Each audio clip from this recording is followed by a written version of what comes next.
Relations between France and the new military-led government in Niger continue to deteriorate. President Emmanuel Macron has announced that the country will repatriate its ambassador and withdraw its troops. Macron had previously rejected a September 3rd deadline by the coup leaders. He said he'd only do so at the request of ousted President Mohamed Bazoum, whom he recognizes as the legitimate authority of Niger.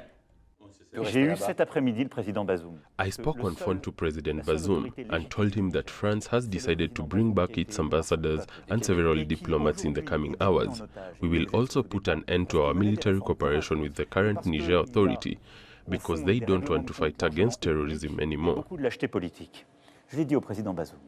Macron says the troops will be gradually pulled out by the end of this year, adding that it would be done in coordination with the coup leaders to ensure a calm and orderly drawdown. Around 1,500 troops had been stationed in Niger. They will come back in an orderly manner in the coming weeks and months, and for that, we'll liaise with the coup leaders because we want that to take place peacefully.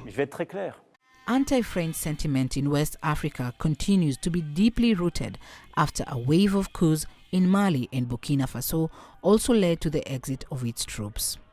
So guys, here you see Macron finally admitting defeat.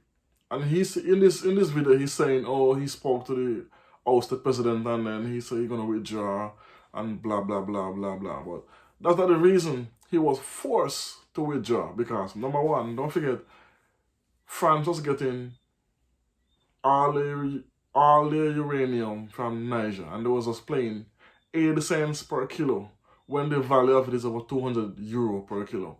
So this is a big hit the French economy gonna take, I guarantee you. And not only that, the Niger interim leaders, black food, turn off the current and water are from the ambassador building.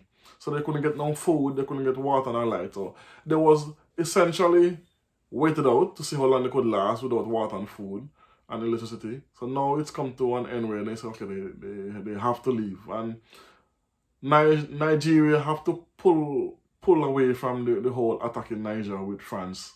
Beat that Macron was beefing up, sending armored vehicles to Senegal and the other ECOWAS countries to store it up to go to Niger to cause sort of war. But because of the pushback and the defense from Burkina Faso and Mali and Guinea and Algeria and all those other places where they banned the French from using the airspace. All of this is one of the reasons, is the main reason why they could not attack Niger, or they had to leave eventually, as I see. And now he's saying, the ousted president is saying they don't want to fight terrorism anymore. The ousted president don't have a say currently in Niger. So he can't tell you he did more terrorism because he don't know what's going on because he's under house arrest. So this idea that he's getting his information from the ousted president is a blatant lie. And he's telling this on national news. So I don't know, guess what? This is strategic on Niger part. They did not attack the French. They did not try to attack them like physically or shoot at them or anything. They used strategy, which means they cut off their food, water, which is the most two important thing you need in any country to survive, and the light.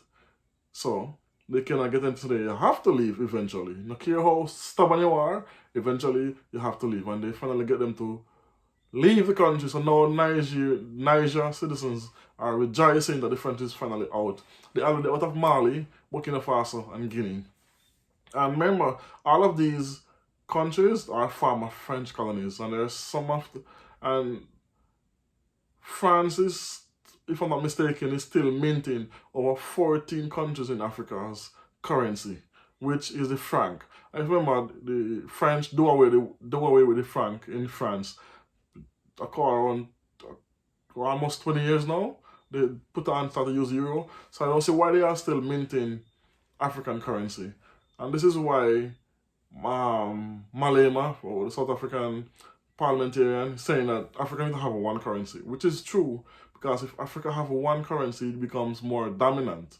And the value will drop, but that's going to take some time. It's not going to be so easily done. So, big ups to the Niger interim government that's literally forced to get the French out of Niger and more pushing them out of the continent on a global on the continent, not a global continent, I have to say continent. Pushing them off the continent, which is brilliant because then these African countries will have more hold over their resources and more control. And these newly interim leaders, they cannot steal or become greedy because they are under watchful eyes of the world, especially in Burkina Faso. This Abraham, he's doing brilliant rule in the country because he's building roads, putting it into infrastructure. He's telling any country who want to work with Burkina Faso and the resources have to build factories in Burkina Faso and hire locals to refine whatever they want, and then they can go with it. And France is no longer getting 80 cents per kilo for uranium. They're getting uranium for about €200 per kilo. So see how much millions and millions, even billions of dollars France have been sucking into Burkina Faso for all these years. Imagine. So anyway, thanks for watching. Let me know what you think about this in the comment section. And as always, tell a friend, like, share, comment, subscribe. We don't know. Boom.